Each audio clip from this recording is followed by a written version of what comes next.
What's up, YouTube? I'm Tristan. I'm Fonzo, and today we're going to be reacting to why do British drive on the left?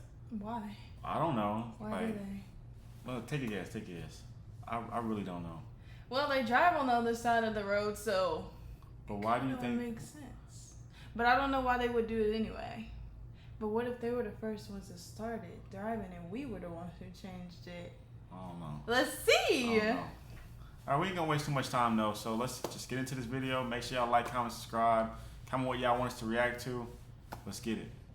If you've ever visited the UK, it is hard to miss the fact that they drive on the left. This can be quite disorienting, as around 65% of the world drives on the right.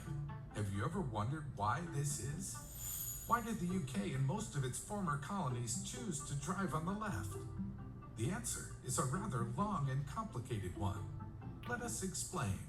For starters, it should be noted that the practice of driving on the left even predates cars. It all started in the Middle Ages, and perhaps even further back to in ancient Greece and Rome. During those times, there was always the risk of being attacked while traveling. Since most people are right-handed, they tended to travel on the left to keep their sword. I knew it had something to do with history, like it had a deeper meaning. Like I knew it was just on like, then why don't we drive on the left? Yeah. That's what I was saying, like, why, like, they had, like, what if they started driving on the left side and then we were just like, no, we're going to drive on the right side, you know? We just always got to be different. Yeah, always. Sword fighting hand-free in case of attack. Swordsmen preferred to keep to the left, so their right arm would be nearer to an opponent.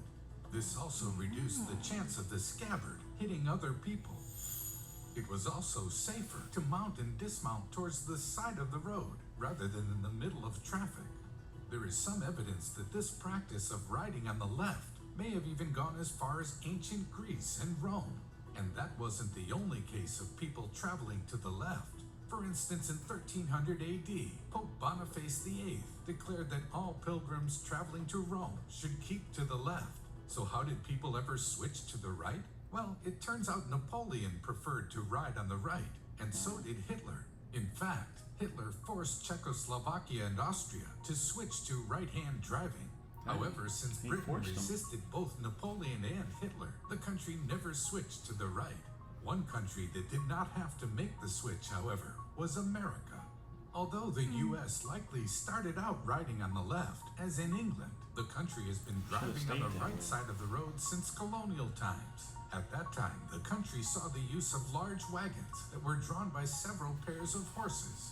These wagons had no driver's seat, and the driver sat on the horse at the rear left. Driving to the right meant the driver could see oncoming traffic, and it also made it less likely they would steer into a ditch. Although this has been the practice since colonial times, it wasn't until 1792 and 1804, respectively, that Pennsylvania and New York made it official by regulating it. Many states then followed their example, but the practice was cemented when Henry Ford put the Model T's steering wheel on the left-hand side of the car. The mass production of affordable cars then saw many countries change their rules of the road. Meanwhile, in the UK, the massive wagons of the US weren't popular. Instead, vehicles in Britain were smaller and had seats for the driver to sit on behind the horses. As most people are right-handed, the driver would sit to the right of the seat in order to keep his whip hand free. That is true. Most people are right-handed. Yeah, but they just forget the left-handed people. Basically, it does make sense though. I mean, it makes sense. It does. As far as back then, now really doesn't matter. Like we stuck in it. We stuck. We ain't going back to left. I'm sure we're not going to go back to driving on the left side, but it was different. This ensured that people kept driving to the left.